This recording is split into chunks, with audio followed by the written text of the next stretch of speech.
Meanwhile, the battle over how to approach border security continues here in Washington. House Speaker Mike Johnson led a trip of Republican lawmakers to the border yesterday, calling for immigration policy changes. President Biden wants Congress to pass more funding to address the issue. And attempted border crossings have now reached an all-time high. That was in December. So CBS News immigration and politics reporter Camilo Montoya-Galvez joins us now. Camilo, you've been at the border tracking all of this. Is the Speaker's visit something that is going to lead to some kind of breakthrough in the negotiations between House Republicans and the administration, or is it more political positioning?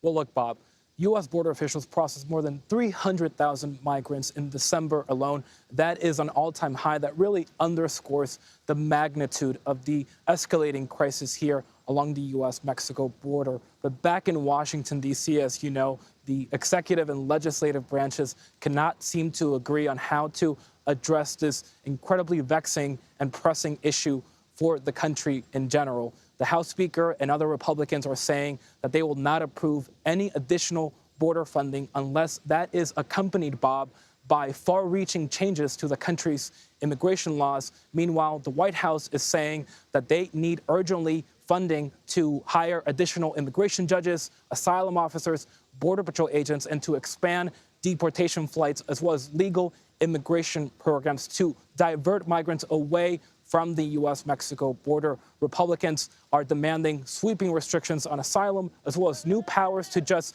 turn people back across the Rio Grande behind me without processing their asylum claims. And so there is a lot of inconsistency here as to how the Biden administration and Congress want to deal with this incredibly complex issue. But here, communities on the ground and residents here feel that they desperately need support from the federal government. And while the executive and legislative branches continue to fight over this issue, the communities here are bracing, Bob, for another crisis. What's the situation for the people who are coming across the border? I've seen images, and so many of them are carrying young children in their arms. What is it like for them once they come to the United States? What is the reception for them in terms of lodging, health care, food?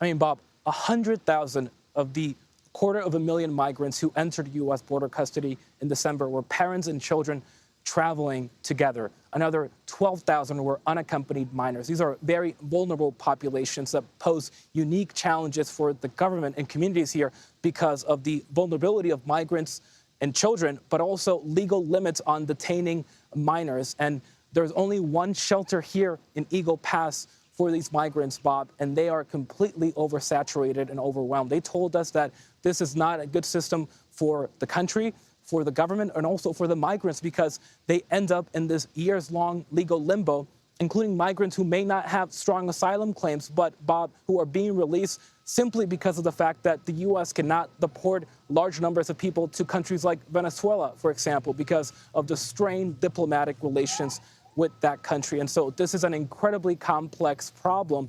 But as lawmakers argue over it, it is very important, Bob, I think, to not lose sight of the fact that this is mainly being felt by communities here along the U.S.-Mexico border. Small towns like Eagle Pass, Texas, Lukeville, Arizona, Jacumba Hot Springs, California. These are towns that are very small and that don't have the resources and the infrastructure to process thousands of migrants each day. Camilo Montoya-Galvez, thank you.